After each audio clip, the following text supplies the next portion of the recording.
السلام علیکم ورحمۃ اللہ وبرکاتہ۔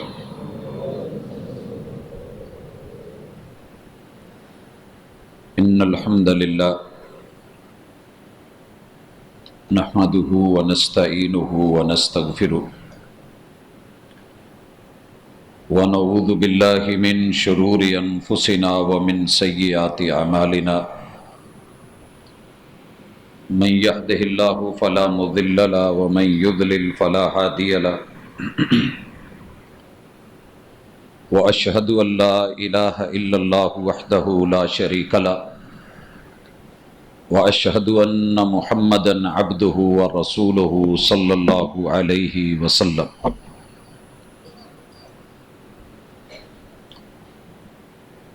اما بعد فإن خير الحديث كتاب الله وخير الهدي هدي محمد صلى الله عليه وسلم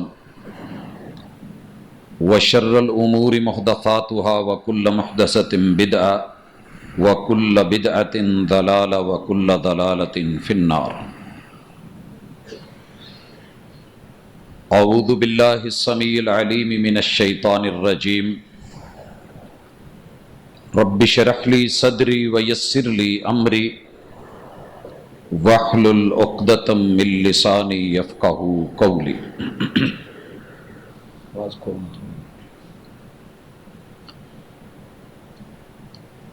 احباب ذی وقار،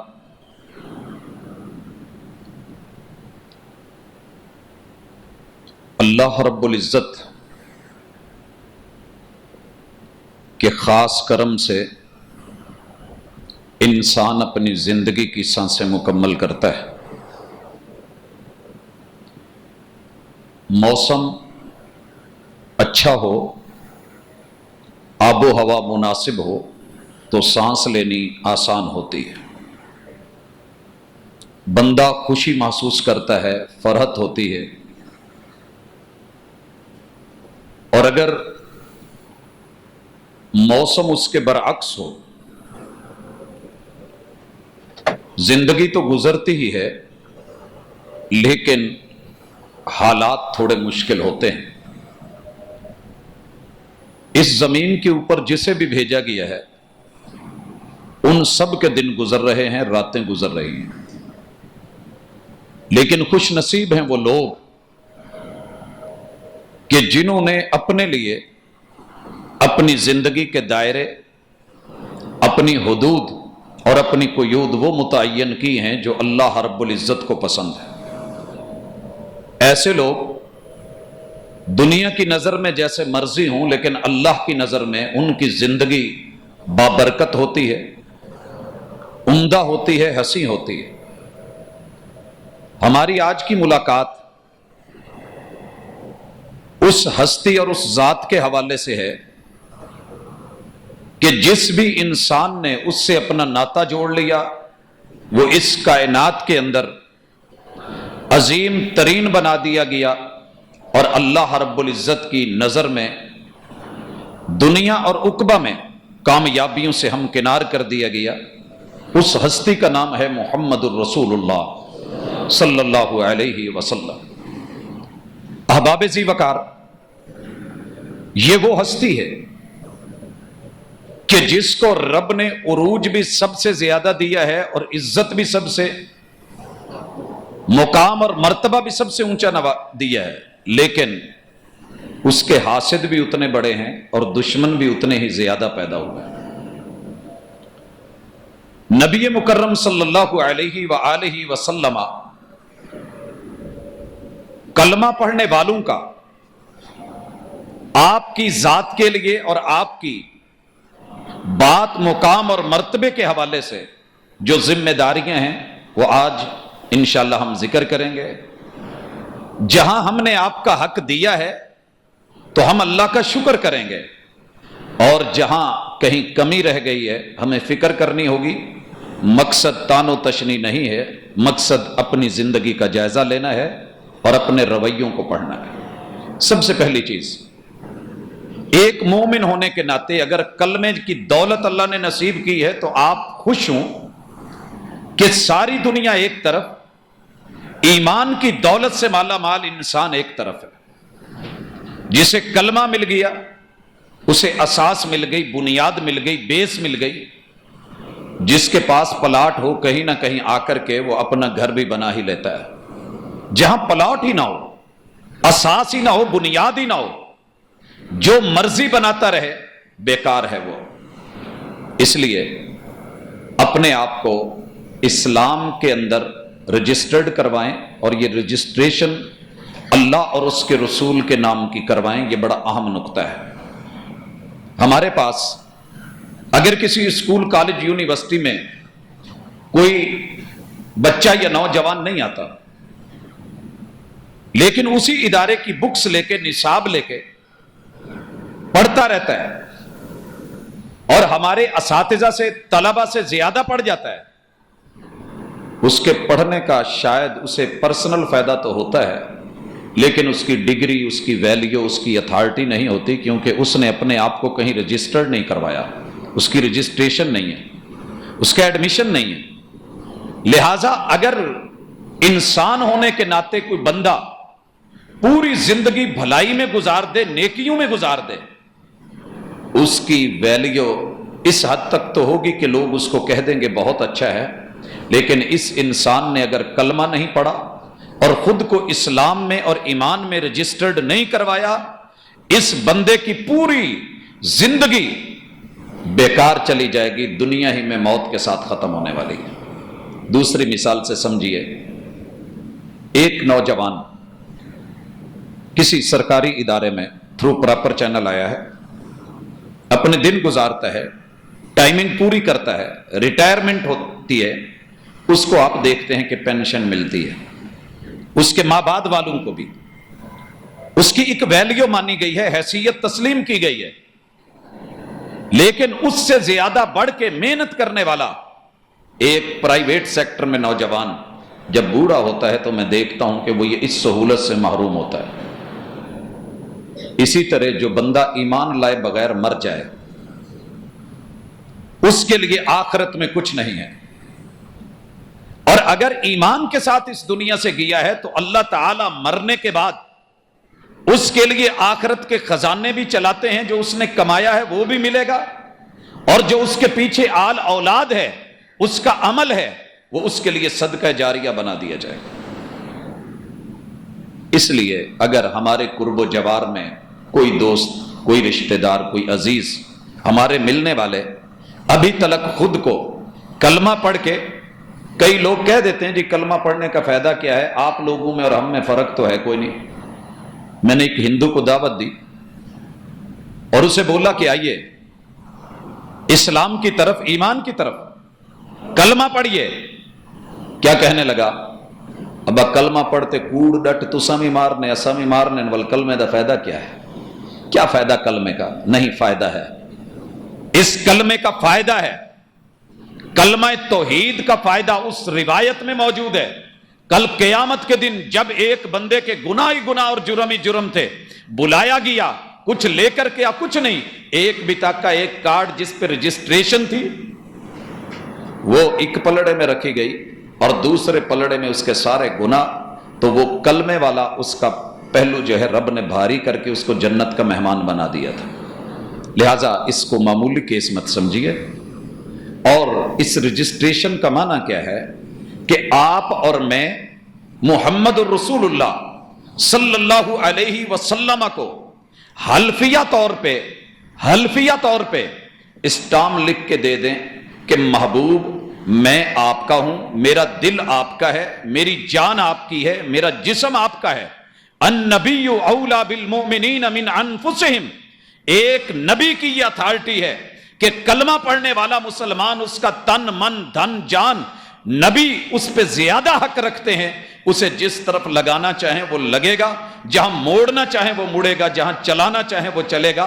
تو میں اور آپ محمد رسول اللہ صلی اللہ علیہ وسلم کو حلفیہ بیان کے ساتھ اسٹامپ لکھ کر کے دے دیں۔ کیسے؟ یہ کیسے ہوگا؟ اشہدو، یہ جو لفظ ہے نا اشہدو، یہ بولنے میں شاید بڑا آسان ہے، تولنے میں بڑا بھاری ہے۔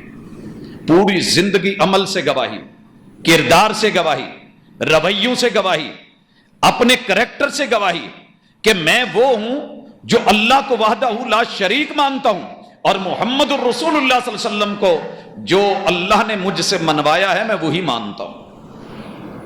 اور بھائیو، اگر کبھی یہ کام نہیں کیا نا تو تحریراً لکھ کے اپنے گھر میں رکھ دیجئے اپنے بچوں کو، اور خصوصی طور پہ جسے ہم کہتے ہیں نا وصیت، اس وصیت میں لکھا ہونا چاہیے کہ بیٹا میں محمد رسول صلی اللہ علیہ وسلم کا پیروکار ہوں، میرا دل، میری جان، میری عزت، میری آبرو، میری دولت، میری دنیا، میری جمع پونجی، میرا سب کچھ محمد الرسول اللہ صلی اللہ علیہ وسلم کے نام کے ذمہ ہے۔ اشہد اللہ الہ الا اللہ کہنے کے بعد اشہد ان محمدن عبدہ ورسولہ، اس کلمے کے اس ٹکڑے میں 3 حق ہیں محمد رسول صلی اللہ علیہ وسلم کے، ہمارے ذمہ فرض ہے، امت پر قرض ہے دینا۔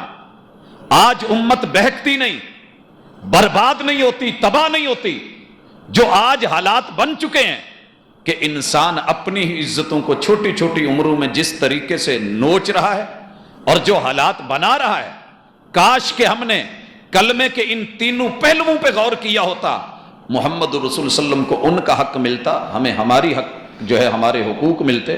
جب محبوب کو محبوب کی عزت نہیں ملی تو میری اور آپ کی عزت کا رکھوالا کون ہوگا؟ لہذا سب سے پہلے جب حلفیہ بیان رجسٹریشن کے بعد دے دیا کہ محبوب یہ سب کچھ آپ کا ہے، تو آپ کو ماننا کیا ہے؟ ان محمدہ، یہ دلوں پہ لکھے ہوئے جملے ہیں، زبانی یاد ہیں۔ ان محمدہ، تصور کی دنیا میں چلے جائیے اور اس حقیقت کو مانیے کہ محبوب علیہ الصلوۃ والسلام کو اللہ نے اتنا حسن اور اتنا جمال دیا ہے کہ یوسف علیہ السلام اکیلے کو آدھی دنیا کا حسن دیا، لیکن محمد الرسول اللہ صلی اللہ علیہ وسلم کا حسن اور جمال اور کمال، عزت اور آبرو اس قدر زیادہ ہے ان محمدہ کہ میرے محبوب کی ذات بھی قابل تعریف ہے، بات بھی قابل تعریف ہے۔ آپ سے بڑھ کے اس کائنات میں ہنسی کوئی نہیں، ہنسی کوئی نہیں، سر کے بالوں سے لے کے پاؤں تلک، بات جسے کی ہو تو بھی ہنسی، سر کے بالوں یا زلفوں کی ہو تو تب بھی آپ کا مقابلہ نہیں۔ آپ کے چہرے مہرے کی، آنکھوں کی، آپ کے لبوں کی یا زبان کی بات ہو، آپ علیہ الصلوۃ والسلام کے سینے یا ہاتھ یا بازو، آپ کے پیٹ اور جسد اطہر، یا آپ کی شرمگاہ یا آپ کے رانوں، گھٹنوں اور قدموں کی بات ہو، پورے جسے اور پورے وجود میں محمد الرسول اللہ صلی اللہ علیہ وسلم سے بڑھ کے ہنسی کوئی اور ہے ہی نہیں۔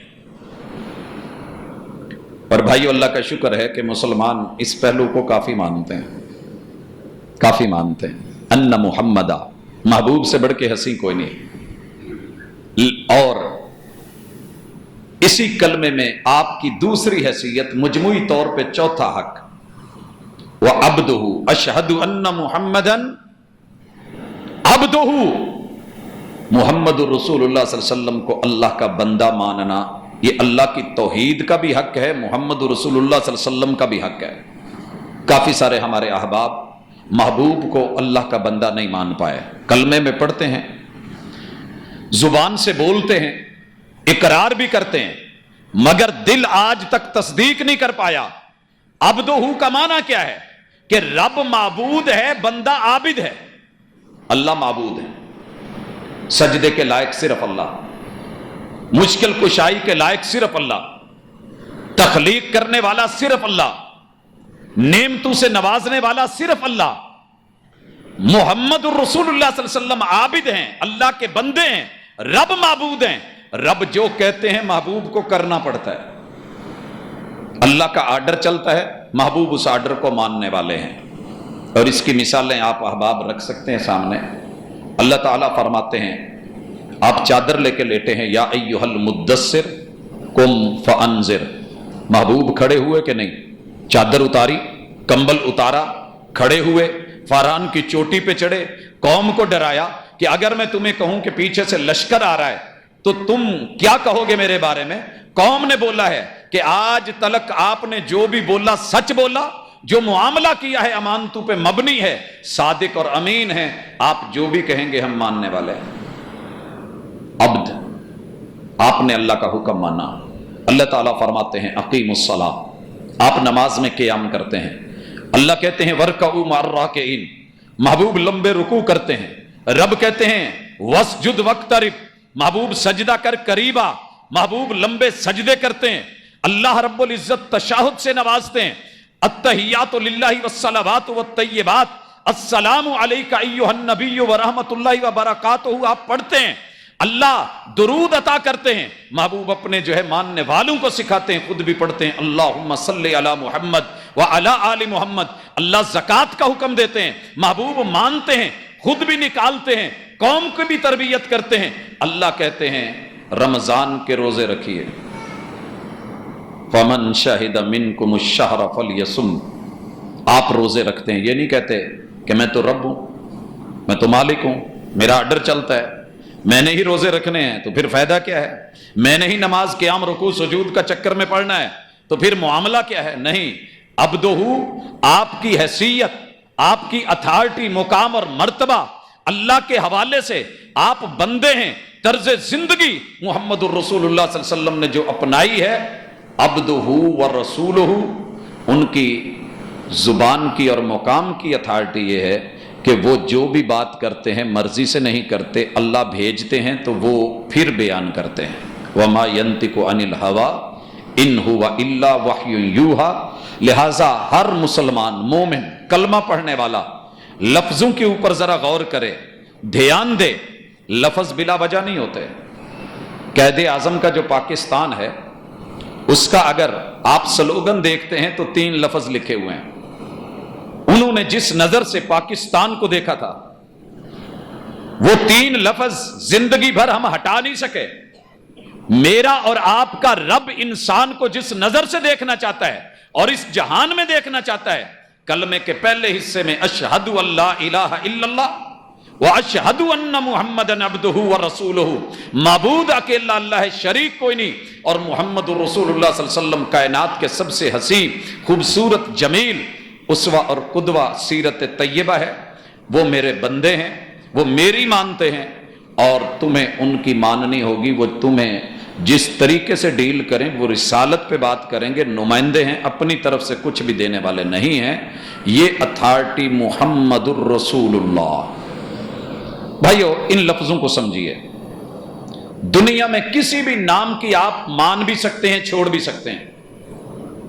کسی بھی ہستی کے ساتھ آپ دلی لگاؤ، رکھ بھی سکتے ہیں، نہیں بھی رکھ سکتے. اور کسی شخص کی آپ بات مانیں یا نہ مانیں، ایمان کا معاملہ نہیں بنتا. لیکن محمد الرسول اللہ یہ عہدہ ایسا ہے کہ ان کی بات کو مانا ہی جائے گا، سنا ہی جائے گا، تسلیم کیا جائے گا. اس کے بغیر کوئی چارہ نہیں، اس کے بغیر کوئی چارہ نہیں. اور بھائیو اگر کوئی مقابلے میں وقت کا نبی لے آئے، مقابلے میں ایک طرف رسول امین کی بات ہو، رسالت کی بات ہو، اتھارٹی ہو، اور دوسری طرف کوئی بھائی کہے کہ میرے پاس آدم علیہ السلام کے الفاظ موجود ہیں، کوئی کہے کہ میں نوح علیہ السلام کی عبارتیں رکھتا ہوں، کوئی کہے کہ میرے پاس ابراہیم کے صحیفے موجود ہیں علیہ السلام، کوئی کہے کہ میرے پاس موسیٰ کی تورات موجود ہے، کوئی کہے کہ میرے پاس عیسیٰ کی انجیل موجود ہے، میرے پاس یہ ہے وہ ہے. اللہ رب العزت واضح طور پہ کہتے ہیں وَإِذْ أَخَذَ اللَّهُ مِيثَاقَ النَّبِيِّينَ.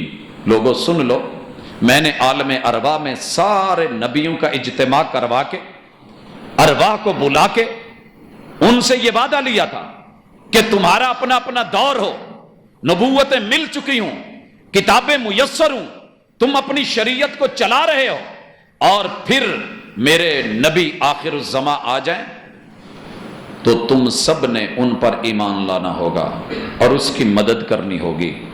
اور پھر اللہ نے پوچھا کیا تم نے وعدہ کر لیا اور اس وعدے کو مضبوطی سے نبھانے اور چلانے کی حقیقت کو تسلیم کر لیا؟ ان سب نے کہا تھا ہاں اللہ کیوں نہیں، ہاں اللہ کیوں نہیں.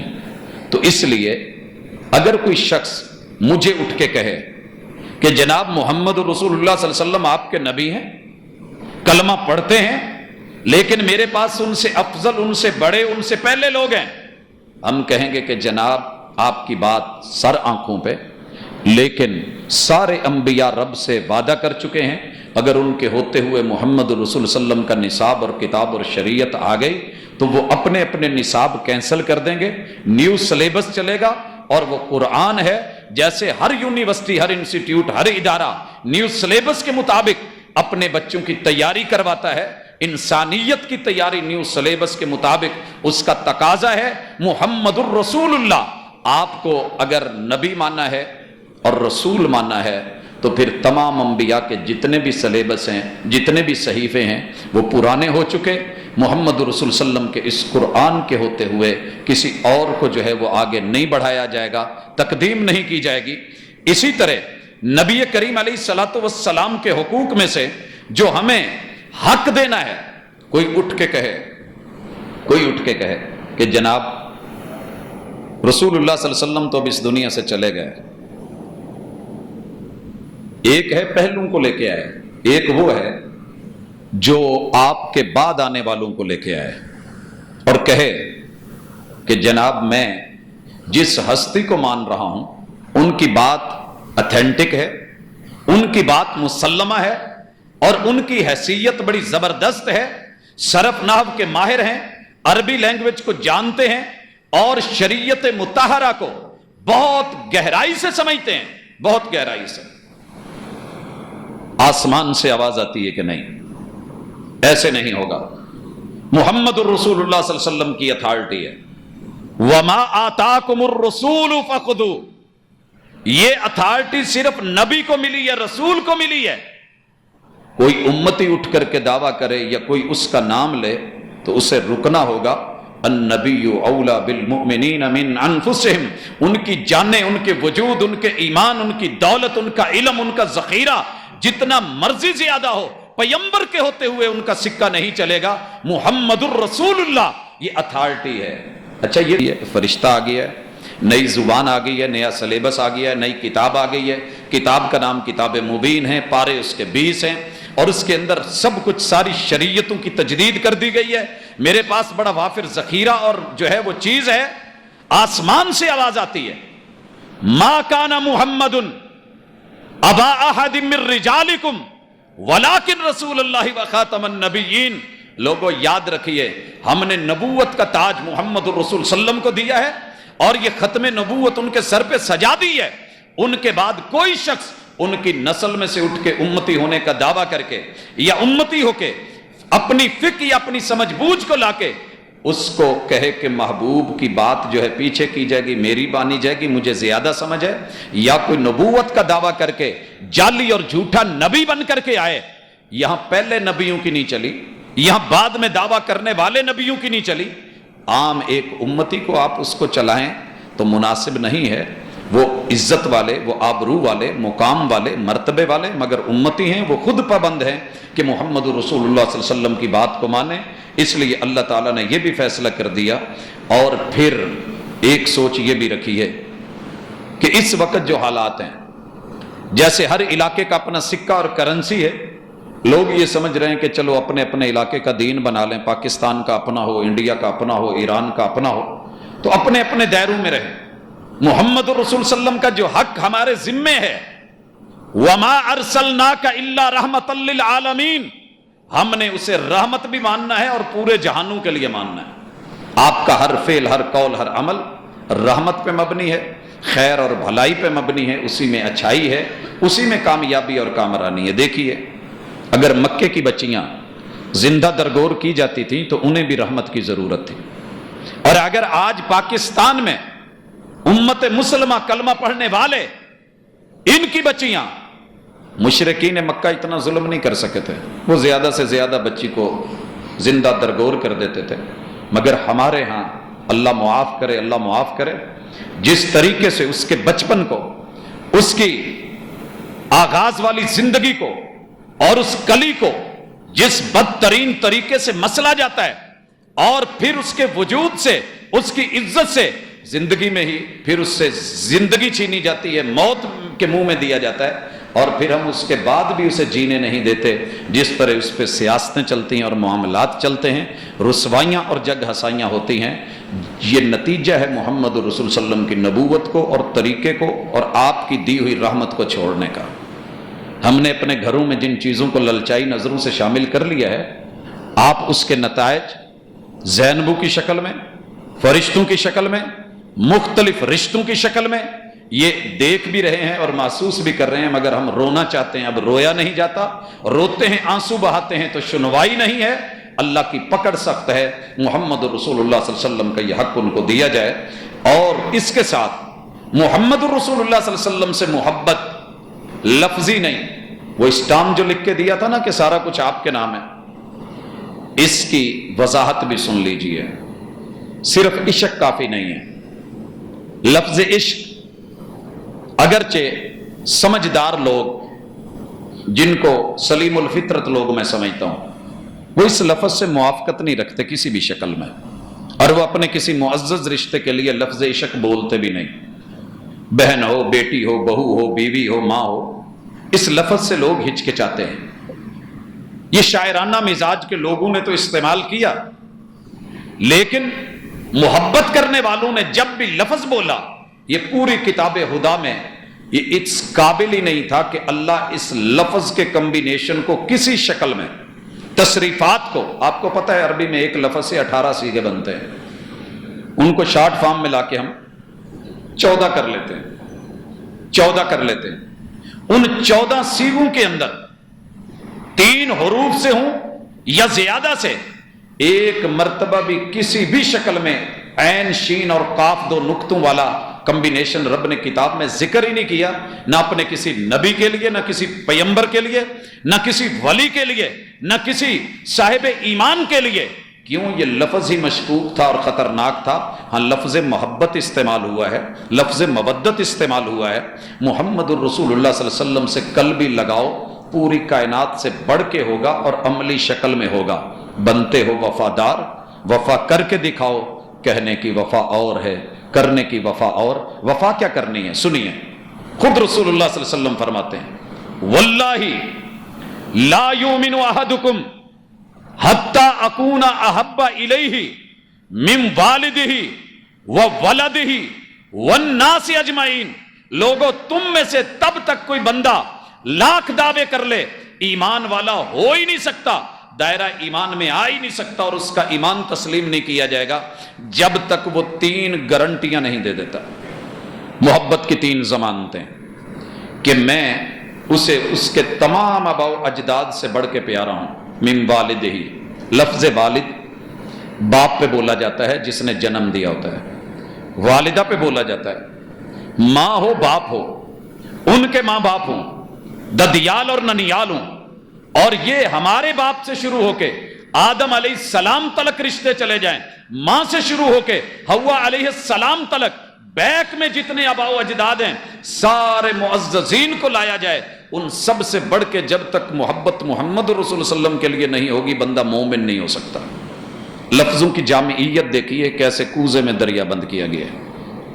وَوَلَدِهِ، ولد کہتے ہیں اولاد کو۔ میں نے اور آپ نے جتنے بچے جنم دیے، میری اولاد کی اولاد، اس کی آگے اولاد، قیامت تک کے لیے جتنے بچے پیدا ہوں اور دنیا میں جتنا مقام اور مرتبہ پا جائیں، جتنے مرض حسین و جمیل آ جائیں، ان سب سے جو رشتوں میں میرے ساتھ جڑے ہوئے ہیں، میری محبت محمد رسول صلی اللہ علیہ وسلم سے بڑھ کے نہیں ہوگی تو یقین کیجئے میرے ایمان کا کوئی وقار نہیں، کوئی معیار نہیں، منہ پہ مارا جائے گا۔ والناس اجمعین، یہ تو رشتوں کی بات تھی، جو رشتے میں میرے کچھ نہیں لگتے، دور کے ہیں، لیکن وہ حسین ہیں، وہ جمیل ہیں، وہ عظیم ہیں، وہ پڑھے لکھے ہیں، وہ صاحب علم ہیں، وہ صاحب تربیت ہیں، صاحب وقار ہیں اور حسب و نسب کے مالک ہیں۔ والناس اجمعین، ان سب سے بڑھ کے اگر میں محبت محمد رسول اللہ صلی اللہ علیہ وسلم سے نہیں کرتا تو میرے ایمان کی قبولیت نہیں ہے۔ حضرت عمر رضی اللہ تعالیٰ عنہ نے کہہ دیا، کہنے لگے محبوب ایسے ہی ہے، میں قسم کھا کے کہتا ہوں میرے جتنے آباء و اجداد ہیں میں ان سے بڑھ کے آپ سے محبت کرتا ہوں، میری جتنی نسلیں اور اولادیں ہیں ان سے بڑھ کے آپ سے پیار ہے، کائنات میں جتنے لوگ ہیں ان سب سے بڑھ کے پیار آپ سے ہے، الا نفسی، ہاں اپنی جان کا جب مسئلہ آتا ہے تو ظاہر ہے بندہ بھاگ کے پہلے خود کو ہی بچاتا ہے۔ تو آپ نے کہا فلا اذن، عمر یہ سودا قبول نہیں ہے، یہ سودا قبول نہیں ہے۔ پتہ نہیں آپ اور میں کیسے ایزی لے گئے ہیں کہ اپنی جان کے اوپر بھی آئے تب بھی رسول صلی اللہ علیہ وسلم کو پیچھے کر دو، ہمارے آباء و اجداد رکاوٹ بنے ان کو مقدم کرو، وہ ناراض نہ ہوں۔ رسول اللہ صلی اللہ علیہ وسلم ہوتے ہیں تو کوئی بات نہیں، اپنی آل، اپنی اولاد، اپنی نسل ناراض ہوتی ہے، یہ گوارا نہیں۔ محبوب ہوتے ہیں تو ہو جائیں، پورے جہان کے ہم نے ٹھیکے لے رکھے ہیں، فلاں ناراض نہ ہو جائے، فلاں نہ ہو جائے، تھوڑا سا نرم لب و لہجہ ہونا چاہیے۔ اور لوگوں محمد الرسول اللہ صلی اللہ علیہ وسلم اگر ناراض ہوتے ہیں، نہ دنیا بچتی ہے، نہ قبر بچتی ہے، نہ نشر بچتا ہے، نہ حشر بچتا ہے، نہ عقبہ بچتی ہے، نہ قیامت بچتی ہے۔ اس لیے دنیا ناراض ہوتی ہے تو کوئی بات نہیں، محبوب کو ناراض نہ ہونے دینا۔ قوالیاں سننے پہ آئیں تو ہم یہاں تک کہہ جاتے ہیں پہلے یار نو منا پھر رب نو، اور اگر عملی باری آئے، پریکٹیکلی ہونا چاہیں تو پھر محمد رسول اللہ صلی اللہ علیہ وسلم جہاں جاتے ہیں جائیں، کوئی پرواہ نہیں۔ بھائیو، یہ محبت کا حق بھی ان کو دینا ہے، اور اس محبت کے دو بڑے تقاضے ہیں، وہ سنیے۔ پہلی چیز، آپ جو بھی دیں وہ لے لیں، پیار سے اگر کوئی چیز دینا تو انکار نہیں کرتے ہوتے، انکار نہیں کرتے، بھلے ساری دنیا کے سامنے، وہ میری عادت بھی نہ ہو۔ میں نے پیار کرنے والوں کو دیکھا ہے، ایک چیز انہوں نے ساری زندگی بھی استعمال نہ کی ہو تو پیار کرنے والا ایک دفعہ گھوری دے کے کہہ دے، یا پیار سے کہہ دے، یا نرمی سے کہہ دے، تو انہیں لینی پڑتی ہے، انہیں لینی پڑتی ہے۔ اپنی فیملی کا ایک واقعہ آپ احباب کی نظر کیا تھا کہ بچے کو مچھلی پسند ہے اور ماں کو اس سے تکلیف ہوتی ہے، لیکن وہ مجبور کرتا ہے ماں کو، ماں بنتی ہو تو بنا کے نہیں دو گی؟ ماں بڑی بیچاری کہتی کہ بیٹا مجھے تکلیف ہوتی ہے، دیکھی نہیں جاتی، سمیل آتی ہے، پریشانی کی، کوئی اور چیز کہہ بنا دوں؟ نہیں اماں، یہی کھانی ہے، یہی بنانی ہے۔ لاتا رہا، بنواتا رہا، کھاتا رہا، لاتا رہا، بنواتا رہا، کھاتا رہا، حتیٰ کہ شادی ہو گئی۔ پہلی رات وعد و وعید، دیگر معاملات، عہد و پیمان ہوئے، پسند ناپسند کی بات آئی، بیوی نے اپنی پسند ناپسند بتائی۔ اب شوہر کی باری آئی، جی آپ کو کیا پسند ہے؟ مجھے مچھلی بہت پسند ہے۔ کہنے لگی، اٹھی اور منٹ سے پہلے دروازہ کھول کے باہر ہو جائے گی کہ خیر ہے کیوں ہے؟ کہا آپ نے جو لفظ بولا ہے مجھے اس کے لفظ میں بھی سمیل آتی ہے، مجھے گوارا نہیں ہے، خبردار، زندگی میں اگر اس کا دوبارہ نام لیا تو پھر وہی ہوگی، میں نہیں رہنے والی۔ خیر، مرتے کیا نہ کرتے، کہہ بیٹھے جی میں تسی راضی ہوں، میں اسی راضی۔ یہ ابھی دنیا کا ایک عام چھوٹا سا رشتہ ہے جسے دل دیا ہے، ابھی محبوبہ بنایا، وہ تو کائنات کے سب سے بڑے محبوب ہیں۔ جب آئی نا باری کہ بہو کیا پکائے گی، تو باقی کسی نے کیا بولنا تھا، اماں کہنے لگی میں دس نہیں ہاں، میرے منڈے نو نا مچھی بہت پسند ہے، بس باقی کچھ پکاؤ نہ پکاؤ مچھی بنا لو۔ اپے ہی کہنے لگا امی چھڈو پرے، تمہیں چنگی تو لگتی نہیں، تو کی پکانا مچھی دا۔ اگر دنیا کے رشتوں میں محبت میں آ کے زندگی بھر کی عادتیں چھوڑی جا سکتی ہیں اور جو وہ دیں وہ لیا جا سکتا ہے، تو پھر محمد الرسول صلی اللہ علیہ وسلم کی دو محبت کی بنیاد پہ باتیں لینی ہوں گی۔ وَمَا آتَاكُمُ الرَّسُولُ فَخُذُوهُ، نبی جو دیں وہ سنت کڑوی بھی ہو تو لینی پڑے گی، صرف میٹھی ہو تو نہیں۔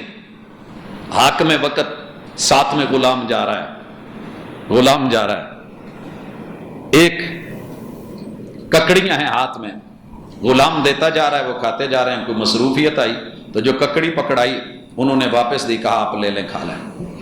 اس نے کرچ کرچ کی، کھا لی۔ اس کا دوسرا حصہ جو ٹکڑا تھا فراغت کے بعد کہا لائیے دیجئے، رزنے لگے تو پھر وما آتاکم الرسول فخذوہ، ہم نے لیا ہی نہیں ہے۔ یہ لے کر کے دکھایا تھا صحابہ نے۔ حضرت عبداللہ بن مسعود رضی اللہ تعالیٰ عنہ، چھوٹا سا جسم تھا یار، لوگ ان کو پتہ ہے نا درخت پہ مسواک توڑنے کے لیے نہیں چڑھنے دیتے تھے، مدینے کی ہوا اڑا کے نہ لے جائے، اور واقعی مدینے کی ہوا اڑا لیتی ہے۔ اور ان کی پنڈلیاں دیکھ کے صحابہ ہنس پڑتے تھے، اور رسول اللہ صلی اللہ علیہ وسلم کو یہ کہنا پڑا کہ ابن مسعود کی پنڈلیوں کے ظاہر پہ نہ جاؤ، ان کا وزن اللہ کے ہاں اتنا ہے، وہ میزان جس میں پوری کائنات تولی جا سکتی ہے، اگر ان کا وزن اللہ کے ہاں پوچھنا ہے تو وہ میزان بھی اس وزن کو اٹھانے والا نہیں ہے۔ کیوں کہا محمد رسول صلی اللہ علیہ وسلم نے؟ کوئی ویلیو تھی، کوئی اتھارٹی تھی، مقام تھا، مرتبہ تھا۔ ملا کیسے یہ بھی سنیے، مجھے تو یوں لگتا ہے ملا ہی یہیں سے ہے۔ آپ خطبہ دے رہے ہیں، یہ مسجد میں داخل ہو رہے ہیں، دایاں قدم اندر ہے، بایاں باہر ہے، دایاں قدم اندر ہے، بایاں باہر ہے، اور آواز آئی اجلسو، بیٹھ جائیے۔ انہوں نے باہر والا قدم اندر نہیں کیا اور اندر والا باہر نہیں کیا، اسی دہلیز کے اوپر ہی بیٹھ گئے نا جو جگہ تھی۔ محبوب علیہ الصلوۃ والسلام نے پوچھ لیا، صحیح حدیث ہے، کہا ابن مسعود کہاں بیٹھ گئے ہو، یہ بیٹھنے کی جگہ ہے۔ کہا محبوب ہم جگہ کو نہیں دیکھتے، آپ کی بات کو اور مقام اور مرتبے کو دیکھتے ہیں۔ آپ نے جب کہا بیٹھ جاؤ تو دوسری پھر کوئی رائے، کوئی سوچ، کوئی فکر، کوئی قول وہ نہیں چلے گا۔ ابن مسعود کی رائے نہیں چلے گی، محمد رسول صلی اللہ علیہ وسلم کی بات مانی جائے گی۔ یہی وجہ تھی کہ ابن مسعود رضی اللہ تعالیٰ عنہ کو اتنے مقام ملے تھے، آپ کی بات اسے لیا جائے گا۔ وَمَا نَهَاكُمْ عَنْهُ فَانْتَهُوا، جس سے روکیں رک جائیں۔ لینے والی ایک مثال اور لے لیں، حضرت عبداللہ بن عمر رضی اللہ تعالیٰ عنہ کے بیٹے، ان کی شادی ہو گئی۔ شادی کے بعد اپنی مسز سے کہنے لگے کہ تو نے مسجد نہیں جایا کرنا۔ نئی نئی شادی ہوتی ہے تو بخار بھی ذرا زیادہ ہوتا ہے، کئی دفعہ تقوی پرہیزگاری ہونی چاہیے، اچھی بات ہے، لیکن تقوی، محبت، پیار، پرہیزگاری، پردہ، ادب، احترام اگر محمد الرسول صلی اللہ علیہ وسلم کی بات سے ٹکرائے پھر کیا ہوگا؟ اس بچی نے کہا سرتاج مجھے مسجد جانے دیا کریں، میری عادت ہے، میں نے نماز۔ کہنے لگے میں نے تو نہیں جانے دینا۔ انہوں نے اپنے سسر سے بات کی کہ ابو یہ مجھے نا مسجد نہیں جانے دیتے، قربان جاؤں کیسا وقت ہوگا۔ باپ نے بلا کے بیٹے سے پوچھا وہ بھائی آپ کے خلاف شکایت آئی ہے؟ کہتے جی صحیح کہہ رہی ہے، میں نے روکا ہے۔ تو آپ نے رسول صلی اللہ علیہ وسلم کا فرمان پڑھ کے سنایا کہ آپ نے کہا تھا لا تمنعوا اماء اللہ المساجد، عورتوں کے لیے نماز اگرچہ گھروں میں پڑھنی ہی افضل ہے، محمد رسول صلی اللہ علیہ وسلم کا فرمان ہے، لیکن عورت اگر مسجد میں جانے کا کہے تو اسے روکا نہیں جائے گا۔ لا تمنعوا اماء اللہ المساجد، محبوب کی مسجد میں پہلے مرد پھر بچے پھر عورتیں تھی، نہیں روکا جائے گا۔ بیٹے کے منہ سے بات نکلی، کہنے لگا واللہ لنمنعہن، بیوی میری ہے میں روکوں گا، آپ کون ہوتے ہیں؟ اس کے بعد باپ نے ایک لفظ کہا تھا میں تمہیں محمد رسول صلی اللہ علیہ وسلم کا فرمان سناتا ہوں کہ نہ روکو، اور تو کہتا ہے میں روکوں گا، جو نبی کا نہیں وہ میرا بھی کچھ نہیں لگتا، جو پیغمبر کا نہیں وہ میرا بھی نہیں۔ مرتے دم تک اپنے اس بیٹے سے انہوں نے اس بنیاد پہ بات نہیں کی، حالانکہ یہ جانتے ہوئے بھی کہ صلہ رحمی اور قطع تعلقی اس کی کیا جو ہے وہ وعید ہے، لیکن محمد رسول صلی اللہ علیہ وسلم کے فرمان کو جب لینے سے بندہ منع کر دے اور روک دے، اور خود بھی تو صحابہ کرام کے وتیرے یہ تھے، یہی وجہ ہے کہ رضی اللہ عنہم ورضوا عنہ، وہ محبوب سے راضی تھے، رب ان سے راضی تھا۔ یہی ابن عمر ہیں رضی اللہ تعالی عنہ۔ محبوب نے نا ایک دفعہ ان کا ہاتھ پکڑا، مشورے کے طور پہ جا رہے تھے، اللہ تعالیٰ آپ سب کو لے کے جائے۔ جو بقیع والی سائڈ ہے نا، اس پہ 3 دروازے تھے اس وقت، وہ 3 دروازے آج بھی ویسے کے ویسے ہیں۔ پہلا جو ہے باب البقیع ہے، پھر باب جبرائیل ہے، اور تیسرا باب للنساء، خواتین کا گیٹ پچھلی سائڈ سے۔ یہ رسول اللہ صلی اللہ علیہ وسلم نے ابن عمر کو بولا، کہا ابن عمر اگر ہم اس دروازے کو عورتوں کے لیے خاص کر دیں تو آپ کی کیا رائے ہے؟ مشورہ، پیغمبر مشورہ لیتے تھے۔ محبوب سے کہنے لگے محبوب آپ جیسے کہیں وہی بہتر ہے۔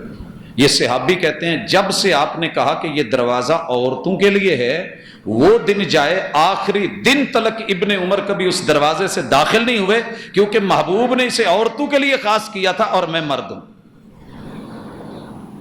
سمجھے کچھ کہ نہیں؟ حالانکہ مسجد نبوی میں سلسلہ تو ایسے ہی تھا، پہلے مرد ہیں پھر بچے ہیں پھر عورتیں۔ کسی مجبوری کے تحت بھی ابن عمر اس دروازے سے داخل نہیں ہوئے، کیونکہ محبوب نے روک دیا ہے۔ ایک اور صحابی کی مثال، آپ کی اتھارٹی، آپ کے پاس آئے، ان کے کپڑوں سے شاید محسوس ہو رہا ہوگا، ویسے بھی نبی اللہ کی وحی بھی آ جاتی ہے، حکیم الامت بھی ہوتے ہیں، اور وہ چہرے بھی پڑھ لیتے ہوتے ہیں۔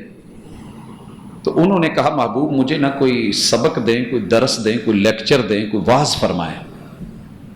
ویسے یہ ہماری بھی عادت ہونی چاہیے، ہماری بھی عادت ہونی چاہیے کہ جب کوئی پڑھا لکھا، کوئی ٹیچر، کوئی استاذ، کوئی امام، کوئی معلم، کوئی مربی، کوئی مدرب ملے تو بندہ اسے کہے کہ مجھے کوئی خاص نصیحت کر دیں کہ جسے میں یاد رکھوں اور اس پہ عمل کرتا رہوں، اور مجھے یاد ہو کہ یہ بات مجھے فلاں نے کہی تھی۔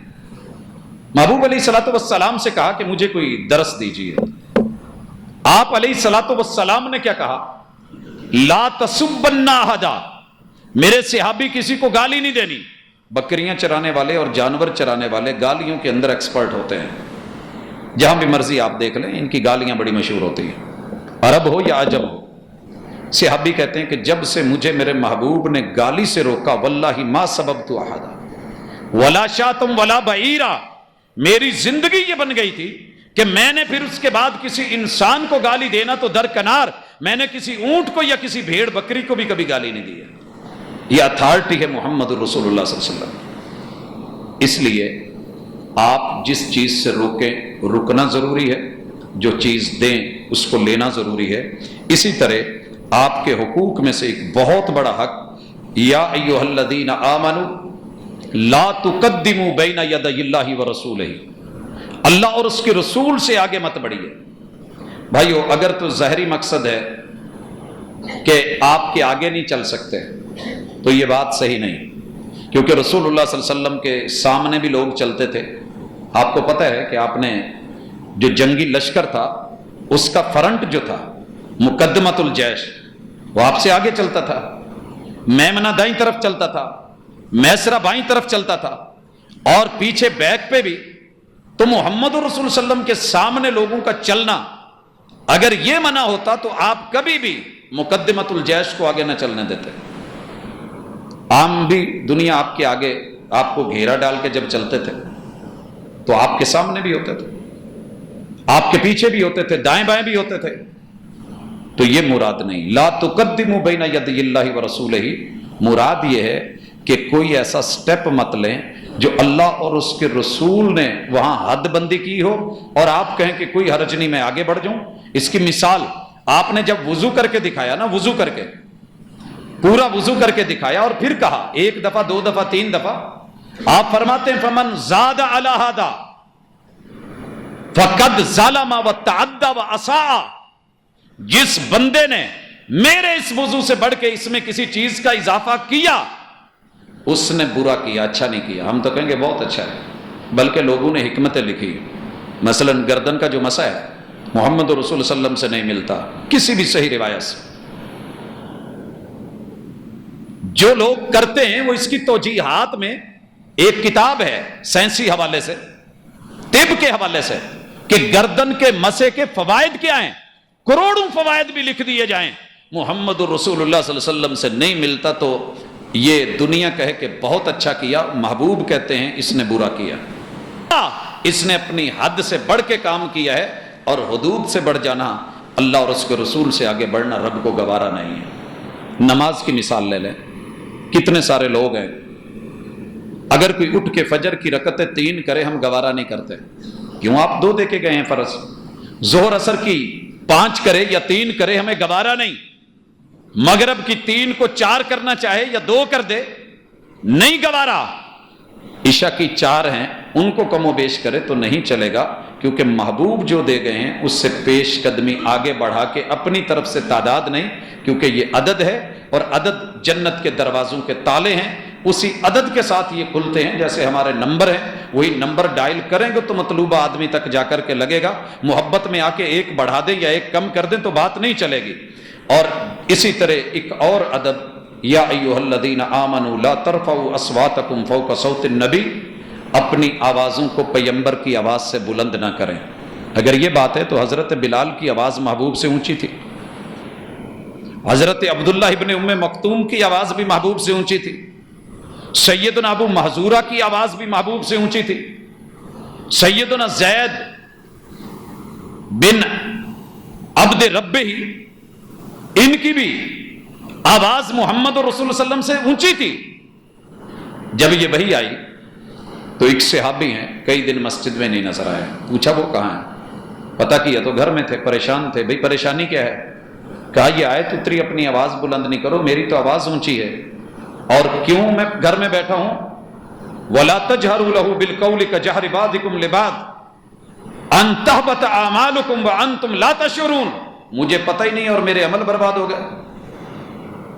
محبوب نے انہیں بلوایا اور کہا کہ یہ زہری آواز مراد نہیں ہے، اس سے مراد یہ ہے کہ میرے فیصلے کے ہوتے ہوئے اپنے فیصلے کو غالب کرنا، میری سنت کے ہوتے ہوئے اپنے رسم و رواج کو بالا کرنا، یہ ہم سے ہو رہا ہے۔ اللہ کے لیے محبوب کی سنت سے بڑھ کے اپنے طریقوں کو ان کو جو ہے بالا نہ کریں، اور ان کو آوازوں کو بلند کر کے ہمارے جو مناظرے ہوتے ہیں، مباحثے ہوتے ہیں ممبر و محراب پہ، آپ یقین کریں دنیا ساری امت کا دفاع کرتی ہے، انسانوں کا دفاع کرتی ہے، مگر سنت پہ، حدیث پہ، محمد رسول صلی اللہ علیہ وسلم کے خلاف مناظر بھی بول رہا ہے، محقق بھی بول رہا ہے، مباحثہ کرنے والا بھی بول رہا ہے، عام آدمی بھی بول رہا ہے۔ وہ بھائی سنت کو رد کر کے، حدیث کو رد کر کے، کسی عام شخص کی بات کو جتوا کے تجھے کیا ملے گا؟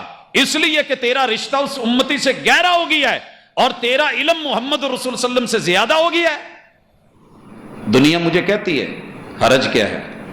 حرج بہت بڑا ہے، میں اس سیڑھی کے اوپر کھڑا ہونے کے قابل نہیں ہوں، گنہگار آدمی ہوں، عام انسان ہوں، مجھے اس کا حساب دینا ہے، مجھے قبر میں اکیلے اپنا جو ہے حساب و کتاب کا معاملہ، اپنا کیس لڑنا ہے، کسی نے میرا ساتھ نہیں دینا۔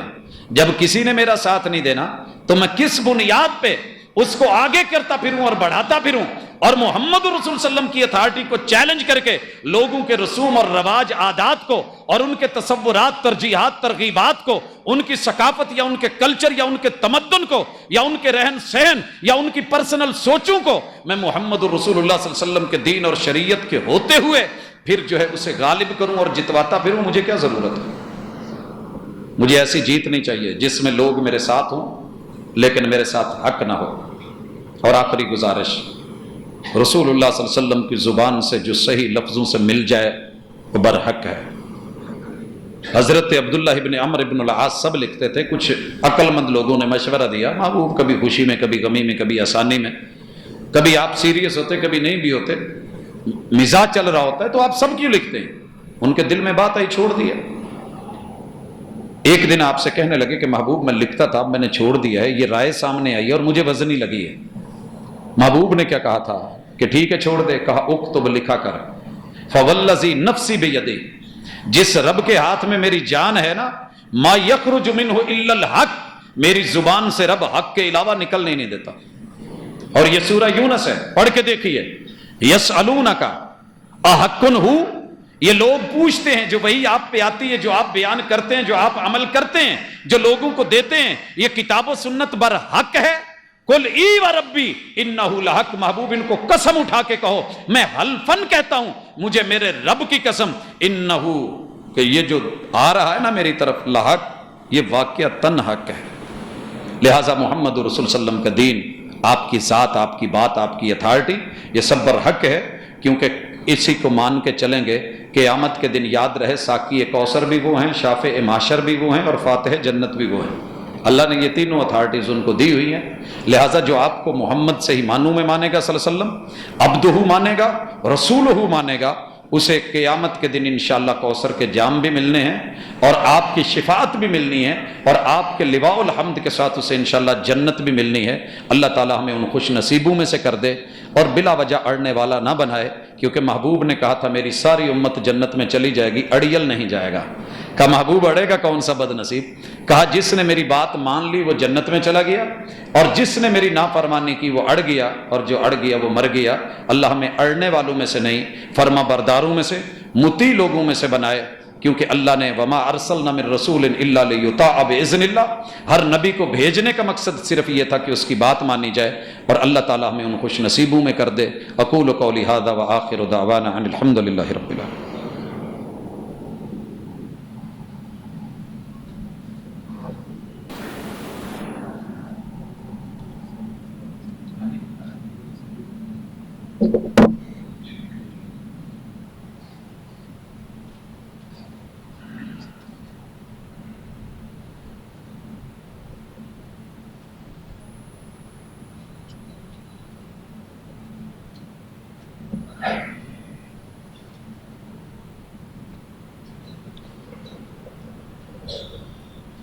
ان الحمد للہ